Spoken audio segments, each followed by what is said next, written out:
Hello everyone, welcome back to the lab, and also welcome back to the newest TCG Burst of Destiny North America Metagame Report, week number 7.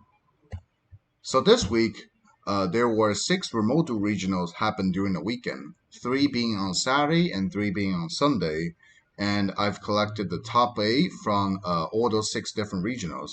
And in addition to it, there was an LCS 16 happened on Dueling Book. It was a 3v3 event, including 42 different teams, which is 126 players participate in this tournament. And then out of all those 7 tournaments, there were a total of 72 deck lists. The top 8 from all the remote regionals and the top 8 from the 3v3 tournament. And with a total of 72 deck lists, we can see on the pie chart on the screen, Sorcerer is still taking the lead with a 22% of the meta, and followed by Leola Tribrigade and Invoke Dogmatica, or mainly the DPE version of Invoke Dogmatica, for 15% each.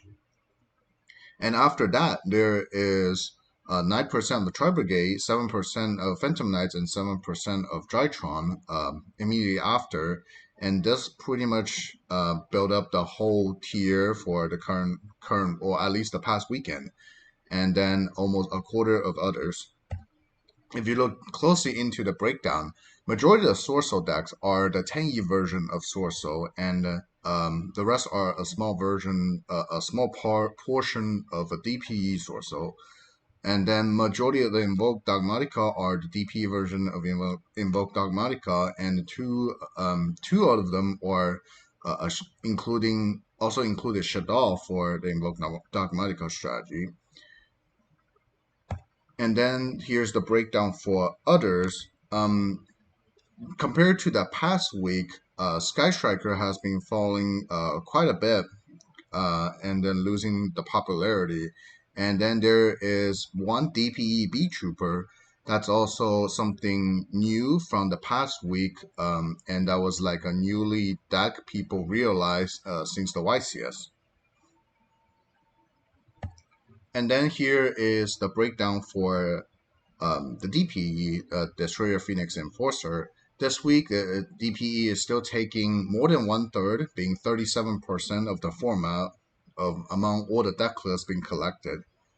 And then if we look closely into the breakdown for DPE, there were 45 decks that doesn't have DPE out of the 72, and then 27 decks that does have DPE. Out of the 27 decks, majority of them are just mainly DPE strategy decks instead of decks that like have a DPE as a sub engine.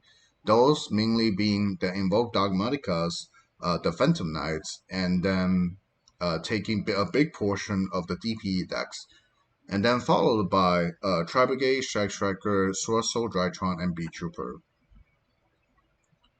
So let's talk about some more decks. Tangy Sorcerer is still relatively the first place in the current format. David Lawrence placed 6th place at the core TCG Remote Regional on Saturday and 7th place at the DA Planet Remote Regional on Sunday. He piloted a relatively standard Tangy Sorcerer build, with the only difference being 3 Nibiru, Nibiru the Primal being in the main deck, 3 Ciphering Gear Gamma, 1 Ciphering Driver in the side during Saturday, and then during Sunday he replaced those with 3 Effect Veiler in the main, and then he moved 3 Nibiru into side and added 1 Dino Wrestler Pancratops into the side during Sunday. And after like several weeks since the format has been started, Tangy Sorcerer builds now it's like relatively just more optimized, and they all largely similar with each other. And then the deck, while going first, has the ability to set up multiple interruptions, including Sorcerer Grandmaster Chixiao, Barone de Fleur, and Archnemesis Protos to secure victories. And then while going second, both Incredible Ecclesia and then Tenyi Spirit Vishida has the ability to just naturally break into boards when going second. And in addition to it, Chao Feng Phantom the Yangzing, and then Heavenly Dragon Circle are cards being played relatively new, and those cards provide a Tenyi Sorcerer deck some abilities of playing around or playing into opponents' common interruption, common hand traps, such as Nibiru the Prime Being and or Infinite Impermanence or Evaluators. And then, in addition to all of them, there are always like 3 copies of Pot of Desires to support the consistency, making the deck very, very good at the meta. Next is Lyrilless Tri-Brigade. Similar to Tenyi Source Soul, Lyrilless Tri-Brigade decks are also has been quite optimized, and now there's really only 2 different branches left, being either using Crossout Designator with the targets for Crossout Designator being majority of just 1 copy of all different hand traps, and or a small world package featuring Dinotherium. The list I'm showing today is a cross-out version of it. Um, Daniel does play two copy of cross-out with a series of 1 copy of Hentrap, as you see, being like 1 copy of Drone Lockbird, 1 copy of Nibiru the Primal Being, as the 2 hand that hurt the deck the most, as well as 2 copies of Forbidden Droplet, 1 copy of Triple Tactic Talent, and 1 copy of Dark Rumor in case hand trap are not being played, but board wipes are being used. And then both the Crossout Designator and a small version of Leola's Tri-Brigade usually utilize Tri-Brigade Oath as a defense to common board breakers like Dark Ruler No More and Forbidden Droplets. And it usually also supported with 3 copies of Heartbeat's Featherstorm in the side to secure victories when the deck can naturally already setting up different kind of ending board interruptions, such as like number F0 Utopic Draco feature, Lusk Assembly Robin, Ancient Warrior Double Dragon Lords, and Mist Valley Epic Xavian. Next is the DPE Invoke Dogmatica.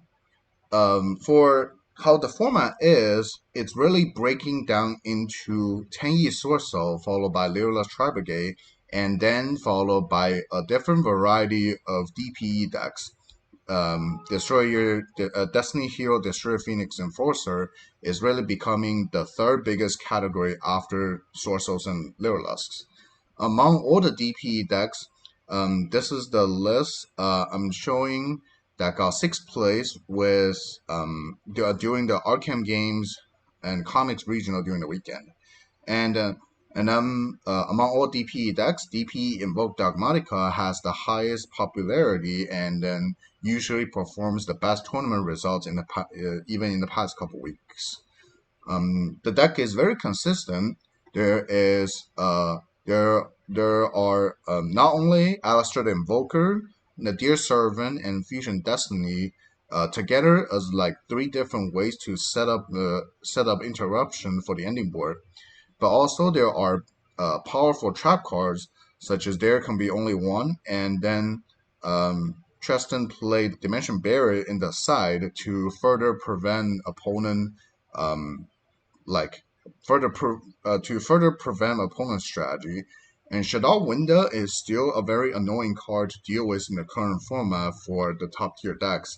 And then Winda plus DPE together is like almost guarantee a win secured.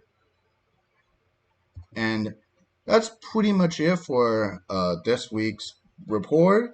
Like YCS has been concluded and the format is kind of relatively more settled now.